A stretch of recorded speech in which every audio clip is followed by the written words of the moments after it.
Assalamualaikum warahmatullahi wabarakatuh. Perkenalkan, nama saya Cici Hargono, NIM 131421062 dari kelas 4D. Baik, saya akan presentasikan hasil materi tentang hakikat perencanaan administrasi pembangunan. Yang pertama, hakikat perencanaan administrasi pembangunan. Perencanaan pada dasarnya merupakan cara, teknik, atau metode untuk mencapai tujuan yang diinginkan secara tepat, terarah, dan efisiensi dengan sumber daya yang tersedia.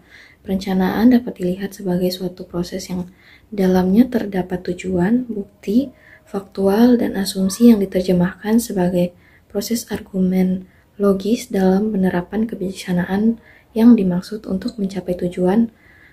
Perencanaan merupakan penetapan intelijensia untuk mengelola fakta-fakta dan situasi apa adanya dan menemukan suatu cara untuk memecahkan masalah. Selanjutnya ada arti penting perencanaan pembangunan. Perencanaan pembangunan merupakan cara atau teknik untuk mencapai tujuan pembangunan secara tepat, terarah, dan efisien sesuai dengan kondisi negara atau daerah bersangkutan. Tujuan pembangunan yaitu untuk mendorong proses pembangunan secara lebih cepat untuk mewujudkan masyarakat yang maju, makmur, dan sejahtera.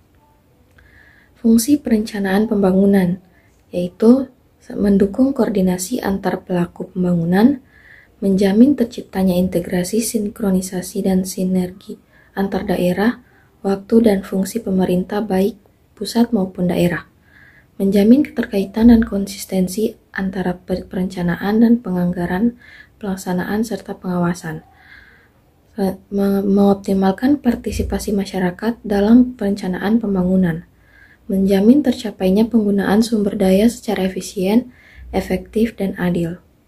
Berikut, sistem perencanaan pembangunan.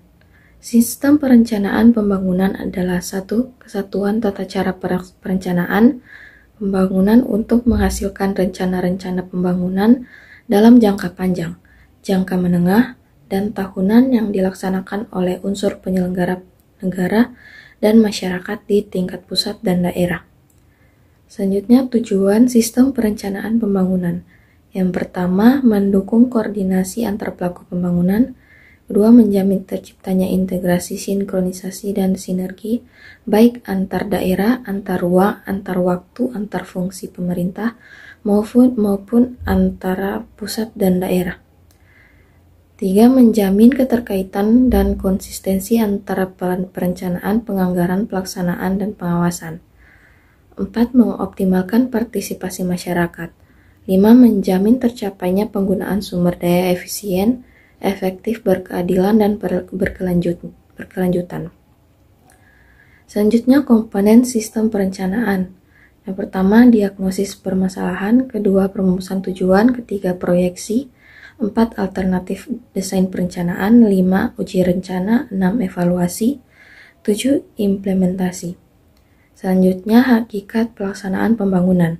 Pelaksanaan pembangunan adalah suatu usaha atau proses yang dilakukan baik dalam bentuk pembangunan fisik maupun pembangunan non-fisik, dalam mengadakan perubahan-perubahan atau perkembangan menuju ke arah yang lebih baik dari sebelumnya. Selanjutnya, teknik pelaksanaan administrasi pembangunan. Pertama, sistem perencanaan pembangunan. Kedua, sistem pembiayaan pembangunan. 3. Pelaksanaan proyeksi pembangunan. 4. Sistem pemantauan dan evaluasi kinerja. 5. Pengawasan pembangunan. Selanjutnya, hubungan aparatur pemerintah dan pelaksanaan administrasi pembangunan di Indonesia. Peran aparatur pemerintah dalam pelaksanaan administrasi pembangunan adalah sebagai penentu dan pelaksana administrasi pembangunan.